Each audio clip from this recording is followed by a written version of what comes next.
శ్రీమాత్రే నమః. శ్రీ గురుభ్యో నమః. మనకి జ్యోతిష శాస్త్రంలో 72 రాజయోగాలు, మహారాజయోగాలు, యోగాలు ఇలాంటివి 72 ఉన్నాయి. అంటే మనకి ప్రతి 15 రోజులకు, ప్రతి నెల రోజులకు, లేదా అంటే ప్రతి 2 నెలలకు, కొన్ని కొన్ని సంవత్సరాలకు ఇలాగా మనకి గ్రహాలు మారుతూ ఉంటే, ఆ గ్రహాల యొక్క సంయోగం వల్ల కావచ్చు, సింగిల్‌గా ఆ గ్రహం ఉండి, ఆ గ్రహానికి సంబంధించిన రాజయోగాలు అవ్వచ్చు. ఇలాగ మనకి చాలా రాజయోగాలు, యోగాలు, మహారాజయోగాలు, దీంతో మహాపురుష యోగాలు ఇలాంటివి చాలా చాలా కలుగుతూ ఉంటుంటాయి. మనకి ఆశ్చర్యం వేస్తుంటుంది. అయ్యో! ఈ క్రిందటి నెలే కదా ఒక రాజయోగం వెళ్ళింది. మళ్ళా రాజయోగమా? మళ్ళా గజకేసరి యోగమా? ఇలాగా మీకు ఆశ్చర్యంలోకి వెళ్ళే అవకాశం ఉంటుంది. అవును. ఎందుకు అంటే ఈ గ్రహాలు మారుతూ ఉన్నప్పుడు అలాంటివి క్యాజువల్‌గా మనకి జరుగుతూ ఉంటుంది. అయితే ఈ రాజయోగాలు, మహారాజయోగాలు ఇలాంటివి గజకేసరి యోగాలు కలగాలి అంటే కనుక మన జాతకంలో గత జన్మ యొక్క కర్మను బట్టి ఈ రాజయోగాలు వస్తుంటాయి. అయితే మీకు అనిపించొచ్చు. ఆహ్, ఒకే ఒకే చోట ఉన్నాం కదా! లేదంటే తెలిసిన వాళ్ళో, వాడు అంత స్థాయికి వెళ్ళిపోయాడు. నేనింకా ఇక్కడే ఉన్నాను. ఇద్దరం అదే ఆహ్, జాబ్ చేస్తున్నాము, లేదా ఇద్దరం అదే వ్యాపారం చేస్తున్నాము. అతను కోట్లకు పడగలెత్తాడు. నేనింకా నష్టాల్లోనే ఉన్నాను అంటే, ఆ వ్యక్తి యొక్క గత జన్మలో చేసిన కర్మను బట్టి ఇప్పుడు మహాలక్ష్మి రాజయోగం కావచ్చు, భద్రమహాపురుష రాజయోగం కావచ్చు, ఇలాగ గజకేసరి యోగము, రాజయోగాలు ఇలా ఆ వ్యక్తికి పట్టొచ్చు. ఈ రెండో వ్యక్తికి నష్టాల్లోనూ, కష్టాల్లోనూ, దురదృష్టాల్లోనూ, అప్పుల్లోనూ ఉన్న వ్యక్తి అతను గత జన్మ చేసుకున్న పాపకర్మలు ఈ జన్మలో అనుభవిస్తుంటారు. అందుకే ప్రతి ఒక్క వ్యక్తి ఈ జన్మకి, గత జన్మ మనకి ఏమిటి అనేది మనం అనుభవిస్తున్న దరిద్రానికి, రోగాలకి, కష్టాలకి నిదర్శనము. కనీసం ఇక్కడి నుంచైనా మనము మంచి చేద్దాము. మంచి మంచి చేసుకుంటే కర్మ రివర్స్ ఎప్పుడూ మనం ఏది చేస్తామో బూమరాంగ్ లాగా అదే తిరిగి వస్తుంది. కాబట్టి ప్రతి వ్యక్తి ఎదుటి వ్యక్తికి చెడు చెయ్యకండి. నవ్వుతూ చెడు చేస్తాము. హ్యాపీగా ఏడుస్తూ రిజల్ట్ తీసుకుంటాము. ఇవి తెలుసుకునైనా సరే ఎదుటి వ్యక్తికి ఏడిపించకండి. ధనం ఇవ్వడంలో కానీ, లేదా మీ ద్వారా ఆ వ్యక్తులు బాధపడకుండా చూసుకున్నట్టయితే కర్మ మీకు ఇంకొకరి వల్ల బాధపడకుండా చేసే అవకాశం కనబడుతుంది. ఇవన్నీ ఎందుకు చెప్తున్నాను అంటే, కొంతమందికి రాజయోగాలు వర్తిస్తాయి. కొంతమందికి దరిద్రం వరిస్తూ ఉంటుంది. ఇది ఆ వ్యక్తి యొక్క చేసుకున్న కర్మను బట్టి, ఇప్పుడు చేసే కర్మను బట్టి రాసులు అదే గ్రహాలు కదులుతూ ఉంటాయి తప్ప, దేవుడు చెడు ఇవ్వడు. ఏ గ్రహము చెడు ఇవ్వదు. ఇది ప్రతి మనిషి గుర్తుపెట్టుకోవాలి. అయితే ఇప్పుడు మన సబ్జెక్ట్ ఏంటంటే, ఇప్పుడు మనకి వచ్చేది భద్ర మహాపురుష రాజయోగము. ఇది జ్యోతిష్యంలో అత్యంత శక్తివంతమైన మహారాజయోగాలలో ఇది కూడా ఒకటనమాట. అది ఇప్పుడు రాబోతోంది.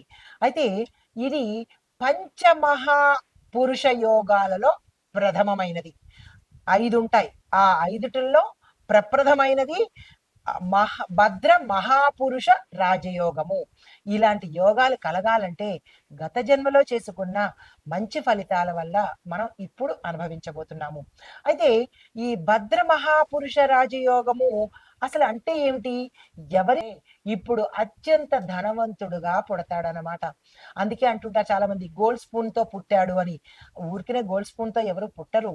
గత జన్మ చేసుకున్న కర్మస్థానంలో ఆ కర్మను ఇప్పుడు అనుభవించడానికి అతను పుట్టాడు. గత జన్మలో చెడు చేసిన వాడు ఈ జన్మలో ఆ చెడు చెయ్యడం కోసము పుడతాడనమాట. కాబట్టి తెలిసి గాని, తెలియక గాని ఎవ్వరికీ మీ వల్ల అపకారం అయితే జరగకుండా చూసుకోండి. కనీసం ఇప్పటినుంచైనా మంచి కర్మలు చేస్తే మంచి అనుభవించే అవకాశం కనబడుతోంది. అయితే ఈ బుధుడు ఈ స్థానాల్లో సంచారం చేస్తూ ఉండడం వల్ల స్వరాశిలో అంటే తన సొంత రాశిలో ఉచ్చ స్థితిలో ఉంటాడు. దాంతో అలాంటప్పుడు ఈ రాజయోగం ఏర్పడుతుంది.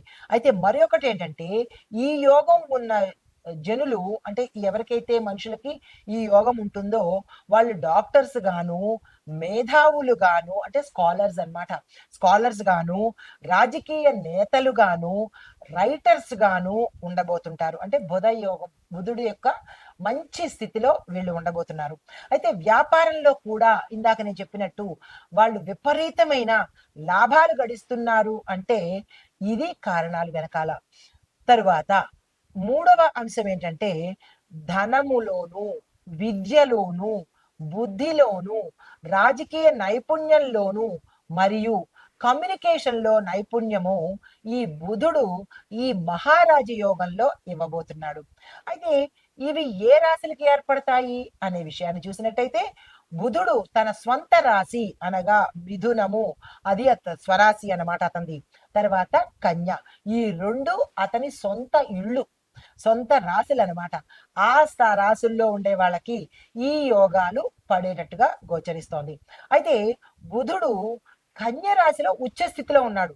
ఈ రెండిళ్ళు అతనివే అయినప్పటికీ కన్య రాశిలో హై రేంజ్ లో ఉన్నాడనమాట. కాబట్టి వీళ్ళకు 10% ఎక్కువగా మంచి ఫలితాలు ఇవ్వబోతుంటాడు. అయితే ఇటువంటి బుధుడు లగ్న స్థానము, 4వ స్థానము, 7వ స్థానము, 10వ స్థానంలో సంచరిస్తున్నప్పుడు ఈ భద్ర వాళ్ళకి భద్ర మహాపురుష రాజయోగం ఏర్పడుతుంది. అయితే సూర్యుడు కూడా కన్యలో ఉన్నాడనుకోండి, ఇంకా విశేషంగా ఉంటుంది. కొంతమందికి స్థానచలనాలు మారుతుంటాయిగా, ప్రతి నెల మారుతుంటాడు కాబట్టి ఆ ఉంటాయి.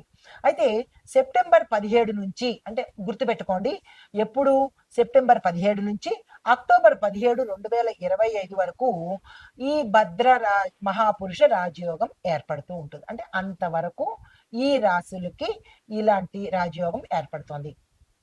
అయితే ఏ ఏ రాశులకు ఎలా ఉండబోతోంది అంటే కనుక సూర్యుడు కన్యలో సంచరిస్తున్నాడు ఉచ్చ స్థితిలో, బుధుడు కన్యలో ఉచ్చ స్థితిలో భద్రయోగంలో సంచారం చేస్తున్నాడు, శుక్రుడు సింహంలోకు మళ్ళా కన్యలోను ట్రాన్స్ఫర్స్ అవుతూ ఉంటాడు, చంద్రుడు కూడా మారుతూ ఉంటాడు, ప్రతి 2.5 రోజులకు ఒక్కొక్కసారి చంద్రుడు మారుతూ ఉంటాడు, కుజుడు కుంభంలో స్థిరంగా ఉన్నాడు, గురుడు వృషభంలో స్థిరంగా కూర్చున్నాడు, శని కుంభంలో స్వగృహంలో తన సొంత ఇంట్లో ఉన్నాడు, రాహువు తులారాశిలోను, కేతువు మేషరాశిలోను ఇప్పటికీ సంచారం చేస్తున్నారనమాట. అయితే ఈ యోగం వల్ల దేశ కాలమాన పరిస్థితి, వాతావరణము, ఆర్థికము, న్యాయ వ్యవస్థ, సామాజికంగా, వ్యక్తిగతంగా ఎలా ఉండబోతోంది అనే అంశాలను ఒక్కొక్కటిగా చెప్తాను, జాగ్రత్తగా వినండి. అయితే ఆర్థికంగా మొదటిగా ఆర్థిక రంగంలో ఎలా ఉంటుందంటే మార్కెట్లో స్థిరంగా ఉంటుంది రేటు, కమ్యూనికేషన్ రంగంలో డెవలప్మెంట్ కనబడుతుంది, మార్కెట్లో స్టేబుల్ గా, మేధస్సుతో కూడిన, అంటే ఎవరికైతే ఇంటెలిజెన్స్ తెలివితేటలు ఉన్నాయో ఆ నాయకులు తప్పనిసరిగా ఎదుగుతారు, ముఖ్యమైన నేతల యొక్క ప్రసంగాలు దేశవ్యాప్తంగా ఆదరణ పొందుతాయి. ఆ మహానుభావుడు ఇలా చెప్పాడు, ఆ మహానుభావుడు ఇలా చెప్పాడు అని ఆదరణ పొందే అవకాశం కనబడుతోంది. తరువాత కొత్త విధానాలకు ప్రజల నుంచి ఇప్పుడు మన నాయకులు ప్రవేశపెట్టే విధానాలు ఏవైతే ఉన్నాయో ప్రజల నుంచి మంచి స్పందన, గుడ్ రియాక్షన్ కనబడుతుంది. తరువాత ఇంకా మూడవది చూసుకున్నట్టయితే విద్యా శాస్త్ర పరిశోధన చూసుకున్నట్టయితే కనుక విద్యా వ్యవస్థలో కొత్త కొత్త అంశాలు యాడ్ అవుతుంటాయి, విద్యా విధానమే టోటల్ గా మారిపోతుంది. తర్వాత పరిశోధకులకు, అంటే రీసెర్చ్ చేసే వాళ్లకు నిధులు, విదేశీ సహకారము ఎక్కువగా పెరుగుతూ ఉంటుంది. అంటే మీరు రీసెర్చ్ చేయాలంటే డబ్బుతో కూడుకున్న పనే కదా, దానికి మీరు డబ్బులు ఎవరిస్తారు అంటే విదేశాల నుంచి మనకి ఫండింగ్స్ రావడము, పెట్టుబడులు పెట్టడము జరిగే అవకాశం ఉంది. ఇంకా ఆరోగ్యము, వైద్య రంగం గురించి చూసినట్టయితే కొత్త కొత్త ఔషధాలు కనుక్కుంటారు, దీంతో పాటు టెక్నాలజీ కూడా మనకి చక్కగా అందుబాటులోకి వస్తుంది. తర్వాత సైన్స్ బెస్ట్ మానసిక ఆరోగ్య విధానాలు ప్రోత్సహించబడతాయి. అంటే ఎలాంటివంటే ఎక్కువగా చాలా మంది మానసిక రోగులు ఎక్కువైపోతున్నారు, ప్రతి రోజుకి వాళ్ళ రేషియో పెరిగిపోతుంది. ప్రతిదానికి డిప్రెషనే, అనుకున్న పని అవ్వకపోతే డిప్రెషను, చేసింది దగ్గరికి రాకపోతే డిప్రెషను, ఆలస్యాన్ని తట్టుకోలేక డిప్రెషను, ఇలాగా చూడగా చూడగా మనకి ఎలా ఉందంటే ఈ మానసిక రోగులే ప్రపంచంలో ఎక్కువైపోయేటట్టుగా గోచరిస్తోంది. మరి దాన్ని కంట్రోల్ చేయాలంటే దానికి సంబంధించిన విద్యా విధానము లేదా వైద్య విధానము ఎప్పటికప్పుడు మారుతూ ఉండాలి. తరువాత ఇవి ఈ రంగాల మీద ప్రభావం చూపిస్తోంది. అయితే ఇది ఎవరికి మంచి ఫలితాలు ఇస్తుంది, ఏ రాశి వాళ్ళకి మంచి ఫలితాలు ఇస్తోంది అనేది కూడా మీకు చెప్పేస్తాను. శుభ ఫలితాలు ఎక్కువగా ఇచ్చే రాశులు ఏవంటే కన్య, మిథున, తుల, మకర, కుంభ. ఈ 5 రాశుల వాళ్ళకి విశేషమైన శుభ ఫలితాలు ఈ భద్ర మహాపురుష రాజయోగంలో కలగబోతున్నాయి. అయితే జాగ్రత్తలు తీసుకోవలసిన రాశులు వృషభ, వృశ్చిక, మీనం. ఈ 3 రాశుల వాళ్ళు ప్రతి అంశంలోనూ సెప్టెంబర్ 23 వరకు చాలా జాగ్రత్తలు తప్పనిసరిగా తీసుకోవాలి. అయితే ఇప్పుడు నివారణలు కూడా చెప్పేస్తాను. దాన్ని ఎలా కంట్రోల్ చేసుకోవాలి మనం? అయితే ఇప్పుడు భయమే అంటే ఇవన్నీ చెప్పుకున్నాం. ఇలాంటి పరిస్థితులు వస్తాయి అని చెప్పుకున్నాం. మరి దానికి నివారణలు కూడా చెప్పేసుకుంటే ఒక పని అయిపోతది గదా! అయితే బుధుడి యొక్క గుణగణాలను బలోపేతం చేసుకోవటం కోసము విష్ణు సహస్రనామ పారాయణ ఒక్కటే రెమెడీ. ప్రతి ఒక్కళ్ళు బుధుడి సంతోషం కోసము విష్ణు సహస్రనామ పారాయణ, విష్ణు సంబంధిత నామాలు ప్రతి నిత్యము చదవాలి, వినాలి. ఇక రెండో సూచన ఏంటంటే బుధవారంలో తులసిని, ఆకుపచ్చ వస్త్రాలను దానంగా ఇవ్వండి. ఎక్కువగా దాన ధర్మాలు చేయండి. పీనాస్థలం పడకండి. ఎప్పుడైనా మంచి కర్మ చేసుకుంటేనే కొంత వెసులుబాటు ఉంటుంది. వచ్చే జన్మ ఉంటే సరే, లేదా ఈ జన్మలోనైనా సరే మంచి ఫలితాలు పొందే అవకాశం కనబడుతోంది. పీనాస్తనం కానీ, పిసిరుగొట్టుతనం కానీ, ఎందుకు ఇవ్వాలి, ఒకళ్ళకి నేను ఎందుకు పెట్టాలి అనే జాడ్యం వదిలించుకోండి. శుభ్రంగా దానాలు చేసుకోండి. ఆ ఫలితాలు మీకు చక్కగా వస్తాయి. అయితే ఈ మాక్సిమం మీరు చేయగలిగినన్ని దానాలు ఈ బుధుడు కోసము బుధవారము ఏదైనా ఇచ్చుకునే కొద్దీ పెరుగుతూ ఉంటుంది, జ్ఞానమైన ధనమైన. కాబట్టి ఇచ్చుకునే ప్రయత్నం చేసుకుంటూ ఉండండి. తర్వాత విద్యార్థులకు చూసుకున్నట్టయితే వాళ్ళ యొక్క బుద్ధిని అంటే మానసికంగా డిప్రెషన్లోకి వెళ్ళే వాళ్ళు ఎక్కువగా ఏం చేయాలంటే గణపతిని ఆరాధన చేయండి. దీంతో పాటు గణపతి ఆలయ దర్శనం తప్పనిసరిగా చేసుకోండి. విద్యార్థులకు చెప్పేది ఏంటంటే తలకు సంబంధించిన, బ్రెయిన్‌కు సంబంధించిన యాక్టివిటీస్ ఎక్కువగా చేస్తూ ఉండండి. కొంత వెసులుబాటు కనబడుతుంది. అయితే ఇవి మనకి ఈ భద్ర మహాపురుష రాజయోగంలో అన్ని రంగాల్లోనూ ఎలా ఉండబోతోంది, ఏంటేంటి సూచనలు కూడా మనం తెలుసుకున్నాము.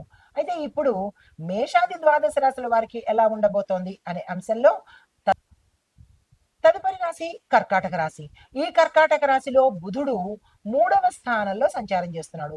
ఎప్పుడైతే 3వ స్థానము ఏంటి, ధైర్యము, సంచారము అంటే తిరగడాలు, ప్రయాణాలు, దీంతో పాటు సాహసం కూడా, అంటే ఏదైనా ఫాస్ట్‌గా రియాక్ట్ అవ్వడము, ఫాస్ట్ డెసిషన్స్ తీసుకోవడము, ధైర్యంగా ఉండడము, సాహసోపేతమైన చర్యలు చేయడము, ఇలాంటివన్నీ ఈ స్థానంలో జరుగుతాయి. అయితే ఫలితాలు ఎలా ఉండబోతున్నాయి అంటే కనుక కమ్యూనికేషను, జర్నలిజము, రచనలు చేసే వాళ్లకు విశేషమైన సమయము. మహారాజయోగం ఈ సమయము.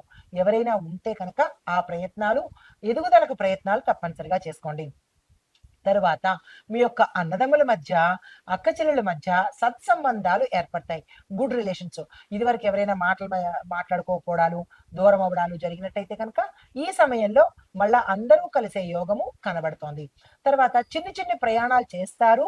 ఆ ప్రయాణాల వల్ల కూడా లాభాలు వచ్చే అవకాశం కనబడుతోంది. సంచారం అని చెప్పుకున్నాం కదా, సంచార స్థానము అంటే ప్రయాణాలు, క్షేత్ర దర్శనం కావచ్చు, ఆలయ దర్శనం కావచ్చు, మంచి ఫన్ టూర్ ట్రిప్స్ కావచ్చు, ఇలాంటివన్నీ జరిగే అవకాశాలు ఈ సమయంలో కనబడుతోంది. అయితే మీకు చెప్పదగిన ఉపాయాలు, మాకంతా బ్రహ్మాండంగా ఉంది, వీఆర్ వెరీ హ్యాపీ అని ఎక్కువగా ఉత్సాహపడిపోకుండా, మరి బుధుడికి మనం గ్రాటిట్యూడ్ చెప్పాలి కదా, ఇంకా ఎక్కువగా ఇవ్వాలి అని. దానికోసం ఏం చేస్తారంటే గాయత్రి అమ్మవారి ఆలయ దర్శనము, అమ్మవారి పూజ చేసుకుని కొద్దో గొప్పో దానం చేసే అలవాటును పెట్టుకోండి. ఇప్పుడు చేసిన దానము మీకు తర్వాతకు ఉపయోగపడుతుంది.